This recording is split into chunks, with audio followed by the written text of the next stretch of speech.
Hello and welcome to war of aspirants channel. BA second year political science की इस एक और class में आपका स्वागत है। इसमें हम कर रहे हैं पॉलिटिकल साइंस का सब्जेक्ट कॉम्पेरेटिव गवर्नमेंट अर्थात तुलनात्मक सरकार। ये क्लास हिंदी मीडियम और इंग्लिश मीडियम दोनों ही तरह के स्टूडेंट्स के लिए होने वाली है और इसमें हम करने वाले हैं एक इंपॉर्टेंट लॉन्ग क्वेश्चन जो आपके एग्जाम के लिए बहुत ही इंपॉर्टेंट होने वाला है। दोनों ही लैंग्वेज में आसान भाषा में चीजों को हम समझेंगे और यदि क्वेश्चन को लेके या फिर कोई चीज आपको समझ नहीं आती है, इससे संबंधित यदि आपका कोई भी डाउट है तो आप कमेंट कर सकते हैं, उसका समाधान किया जाएगा। इससे पहले कॉम्पेरेटिव गवर्नमेंट के ऊपर 3 पार्ट हो चुके हैं, 3 कक्षाएं हो चुकी हैं, जिसमें जो सबसे पहली क्लास थी उसमें मैंने फ्रांस की संसद, फ्रांस के प्रधानमंत्री, फ्रांस की शासन व्यवस्था और फ्रांस में राष्ट्रपति का निर्वाचन, इन सभी बिंदुओं के ऊपर प्रश्न कराए थे।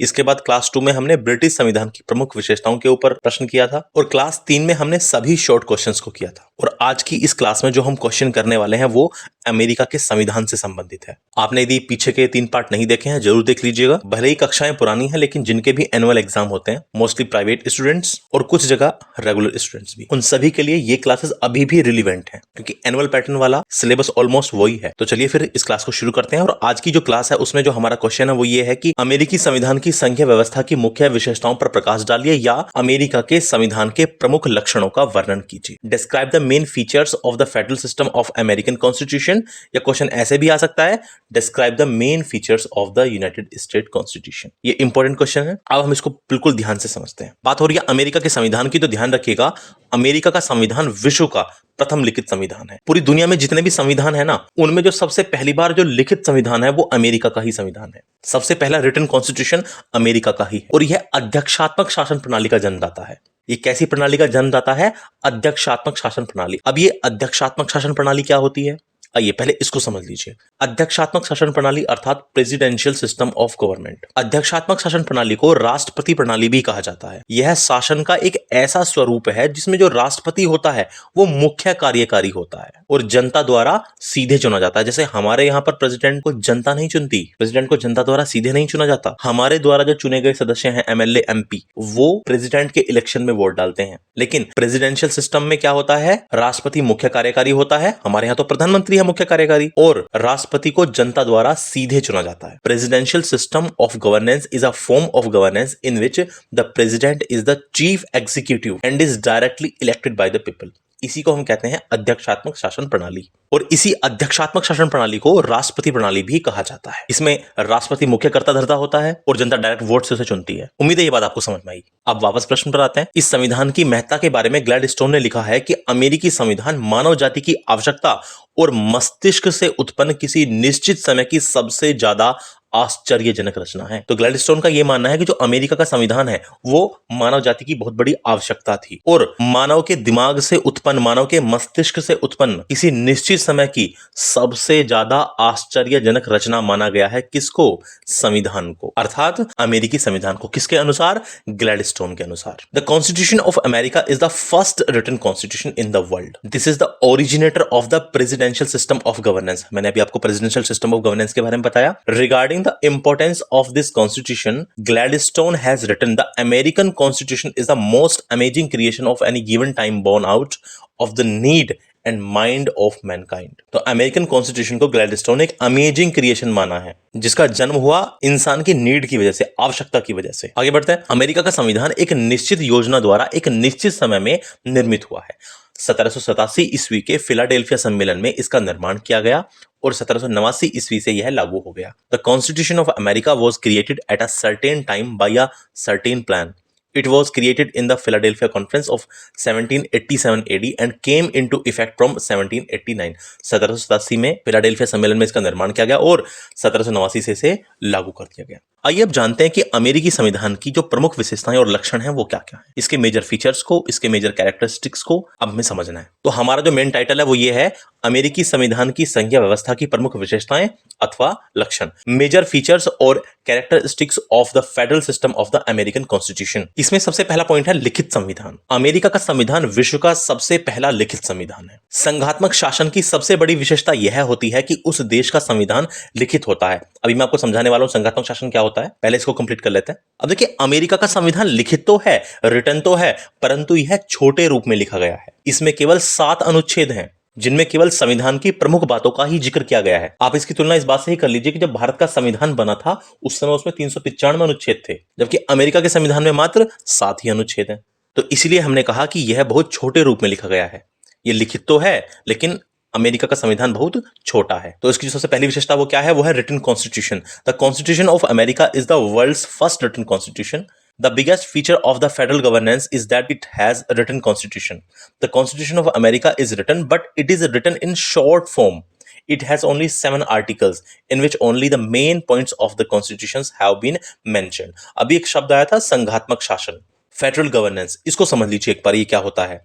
संघात्मक शासन व्यवस्था या संघीय व्यवस्था, ये आपके प्रश्न में भी है कि अमेरिका के संविधान की संघीय व्यवस्था की मुख्य विशेषताओं पर प्रकाश डालिए। प्रश्न यही तो है। तो ये संघीय व्यवस्था होती क्या है? संघात्मक शासन प्रणाली एक ऐसी शासन प्रणाली होती है जिसमें 2 या 2 से अधिक स्तरों पर सरकारें होती हैं। इन सरकारों को आमतौर पर केंद्रीय सरकार और राज्य सरकारें कहा जाता है। यानी संघात्मक शासन प्रणाली में 2 कैटेगरी की सरकार होती हैं, एक केंद्र की सरकार होती है और राज्यों की सरकारें होती हैं। और इन सरकारों में शक्तियों का विभाजन किया जाता है और प्रत्येक सरकार अपने क्षेत्राधिकार के भीतर स्वतंत्र रूप से कार्य करती है। कुछ शक्तियां केंद्र सरकार के पास होती हैं जबकि अन्य शक्तियां राज्य सरकारों के पास होती हैं। केंद्रीय सरकार राज्य सरकारों के कार्यों में हस्तक्षेप नहीं कर सकती है और राज्य सरकारें केंद्र सरकार के कार्यों में हस्तक्षेप नहीं कर सकती हैं। इसी व्यवस्था को संघात्मक शासन व्यवस्था कहा जाता है। संघात्मक शासन व्यवस्था को ही हम अंग्रेजी में फेडरल सिस्टम ऑफ गवर्नमेंट कहते हैं। A federal system of government is a system in which there are 2 or more levels of government. These governments are usually called the central government and the state governments. There is a division of powers in these governments and each government acts independently within its own jurisdiction. Some powers are with the central government while other powers are with the state governments. The central government cannot interfere with the functions of the state government and the state governments cannot interfere with the functions of central government. जो central government होती है वो state government के कार्यों में उसके functions में interfere नहीं करती और जो स्टेट गवर्नमेंट होती है वो सेंट्रल गवर्नमेंट के फंक्शंस में, सेंट्रल गवर्नमेंट के कार्यों में इंटरफियर नहीं कर सकती। यही कहलाता है फेडरल सिस्टम ऑफ गवर्नमेंट। अगले पॉइंट पर आता है। अगला पॉइंट है कठोर संविधान।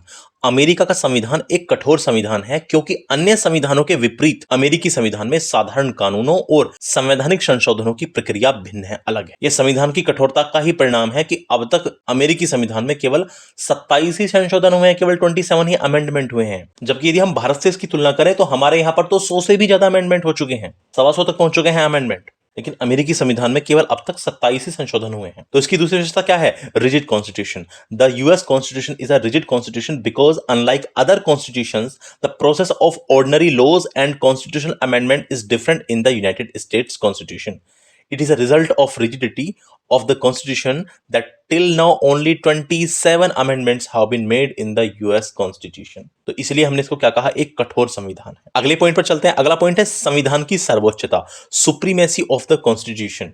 संविधान की सर्वोच्चता संघात्मक शासन का एक प्रमुख लक्षण है। संविधान की सर्वोच्चता का मतलब यह है कि संविधान में लिखे गए कानून सबसे ऊपर है।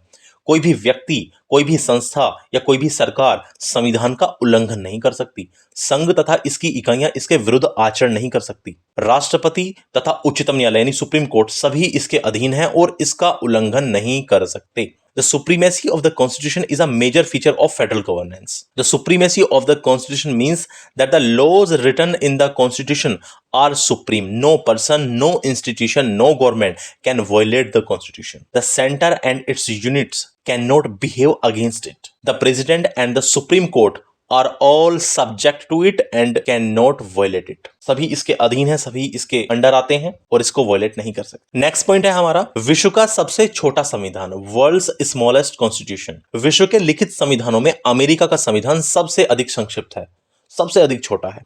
इसमें कुल 7 अनुच्छेद हैं, जबकि आप यदि तुलना करेंगे कनाडा के संविधान में तो उसमें 147 अनुच्छेद हैं, ऑस्ट्रेलिया के संविधान में 128 अनुच्छेद हैं, जबकि भारत के संविधान में 395 अनुच्छेद हैं। ये जो 395 अनुच्छेद मैंने आपको बताए हैं ये तब हैं जब भारत का संविधान बना था। वर्तमान में तो बहुत ज्यादा अनुच्छेद हो चुके हैं। अब इसी वजह से मुंडो ने लिखा है कि संयुक्त राज्य अमेरिका के संविधान में केवल 4000 शब्द हैं जो 10 या 12 पृष्ठों में मुद्रित हैं, जो केवल 10 या 12 पन्नों में छपे हुए हैं और जिन्हें आधे घंटे में पढ़ा जा सकता है।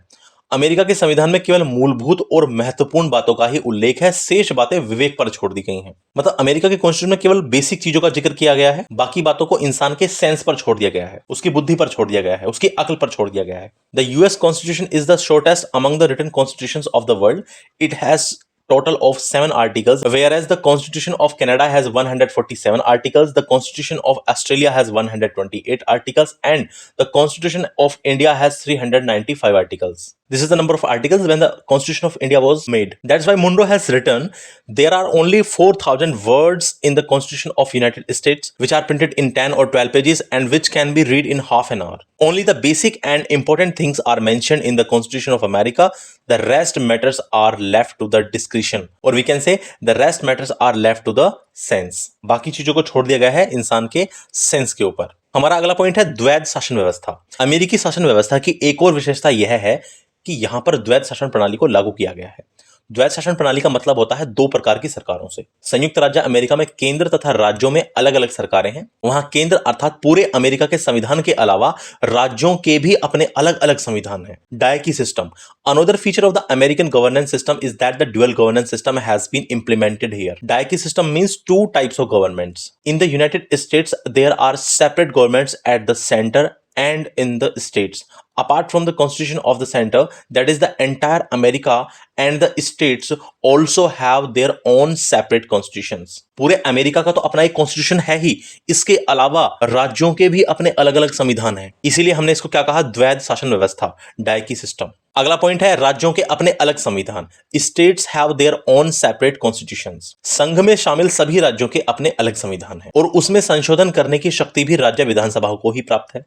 अमेरिका में दोहरी नागरिकता की व्यवस्था है, अर्थात वहां पर हर नागरिक एक और तो संयुक्त राज्य अमेरिका का नागरिक है और दूसरी ओर उस राज्य का जहां वह निवास करता हो। केंद्र और राज्य सरकारें उसे अलग अलग अधिकार प्रदान करती हैं और दोनों के नियम और कानून उसको मानने पड़ते हैं। जैसे अपने इंडिया में सिंगल सिटीजनशिप है, हमारे यहाँ पर राज्यों की अलग से नागरिकता नहीं होती है, लेकिन अमेरिका में दोहरी नागरिकता का प्रावधान है। वहां पर ड्यूअल सिटीजनशिप होती है, एक तो संयुक्त राज्य अमेरिका की नागरिकता और इसके अलावा वो जिस स्टेट में रहता है वहां की नागरिकता, और दोनों ही सरकारें उसे अलग अलग अधिकार भी प्रदान करती हैं और दोनों के ही नियमों और कानूनों को मानना पड़ता है।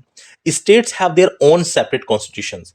All the states included in the union have their own separate constitutions and only the state assemblies have the power to amend it. यानी स्टेट के कॉन्स्टिट्यूशन को यदि अमेंड करना है, राज्य के संविधान में यदि संशोधन करना है, तो उसकी शक्ति भी किसके पास है, स्टेट के पास ही है, राज्य के पास ही है। There is a system of dual citizenship in America, that is every citizen there is on the one hand a citizen of United States of America and on the other hand of the state where he resides. The central and state government provide him with different rights and he has to follow the rules and regulations of both. आइए next point पर चलते हैं। अगला point है न्यायपालिका की सर्वोच्चता, supremacy of the judiciary. America के संविधान की एक विशेषता यह भी है कि संविधान निर्माताओं ने संविधान में अनेक महत्वपूर्ण बातों का उल्लेख नहीं किया है। इसकी वजह से सर्वोच्च न्यायालय समय समय पर बारीकी से संविधान की व्याख्या करता है और संविधान में वर्णित बातों से अर्थ निकालकर, संविधान में कही हुई बातों का अर्थ निकालकर विभिन्न शक्तियां केंद्र व राज्य सरकारों को प्रदान करता है। न्यायपालिका को संविधान का संरक्षक और अभिभावक कहा गया है। हमने जाना कि अमेरिका का जो संविधान है वो बहुत छोटा है, उसमें केवल बेसिक चीजों का जिक्र किया गया है और बाकी चीजों को इंसान के सेंस पर छोड़ दिया गया है। तो होता इससे क्या है कि हर व्यक्ति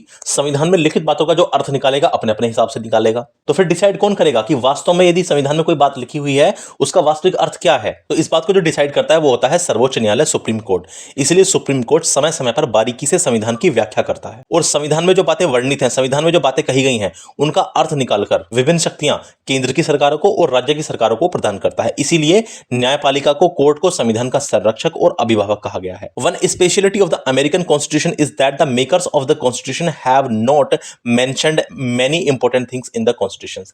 As a result, the Supreme Court from time to time interprets the constitution closely and derives meaning from the things mentioned in the constitution and gives the various power to the center and the state governments. The judiciary has been called the protector and guardian of the constitution. Judiciary को ही constitution का protector और guardian कहा जाता है। हमारा अगला point है संघ शासन अविभाज्य है, यूनियन रूल इज इनविजिबल। संयुक्त राज्य अमेरिका का इतिहास इस बात का साक्षी है कि राज्यों को संघ से अलग हो जाने का अधिकार नहीं दिया जा सकता। अमेरिका के दक्षिणी राज्यों ने संघ से अलग हो जाने का निर्णय कर लिया था। उनका कहना था कि केंद्र सरकार उनके प्रति भेदभाव का रुख रखती है और उत्तरी राज्य केंद्र सरकार पर पूरी तरह से हावी हो गए। उस समय राष्ट्रपति थे अब्राहम लिंकन। अब्राहम लिंकन ने उनके इस अधिकार को चुनौती दी और इसी के परिणाम स्वरूप 1861 में गृह युद्ध छिड़ गया, सिविल वार शुरू हो गया। अंत अंत में दक्षिण की ताकत कमजोर पड़ गई और गृह युद्ध समाप्त हो गया और इस प्रकार एकता की रक्षा के लिए राष्ट्रपति अब्राहम लिंकन को युद्ध लड़ना पड़ा। इसमें भी आगे भी है, पहले इंग्लिश में देख लेते हैं। The history of the United States is a witness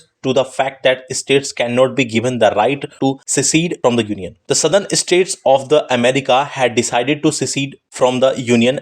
They said that the central government has a discriminatory attitude towards them, and the northern states have completely dominated the central government. President Abraham Lincoln challenged this authority, and as a result, the Civil War broke out in 1861.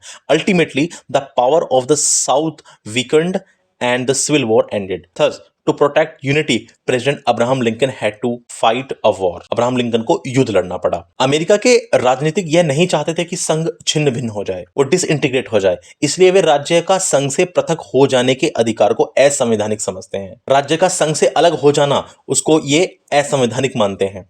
America के supreme court ने Texas बनाम white house 1869 के case में यह कहा कि संघ में शामिल होने का निर्णय अटल है और अविचल है, इसको चेंज नहीं किया जा सकता। आप संघ से अलग नहीं हो सकते, यूनियन से अलग नहीं हो सकते। सभी राज्यों को मिलाकर के एक देश बनता है, इसलिए राज्य को उस देश से अलग होने का अधिकार नहीं है। American politicians did not want the union to disintegrate. American politicians नहीं चाहते थे कि जो यूनियन है वो डिसइंटीग्रेट हो जाए। राज्य टूट जाएंगे, राज्य अलग हो जाएंगे तो डिसइंटीग्रेट हो जाएगा देश। Therefore, they consider the states' right to secede from the union as unconstitutional. The United States Supreme Court, in a case called Texas versus White House 1869, said that the decision to join the union is irrevocable and unchangeable. तो ये था हमारा एक बहुत ही important long question, जिसमें हमने समझा कि अमेरिका के संविधान की संघीय व्यवस्था की प्रमुख विशेषताएं या अमेरिका के संविधान के प्रमुख लक्षण। ये लॉन्ग क्वेश्चन काफी इंपॉर्टेंट था, इसको सही प्रकार से याद कर लीजिएगा। अब अगली क्लास में हम इससे रिलेटेड जितने भी शॉर्ट क्वेश्चन हैं उन सभी को करने वाले हैं।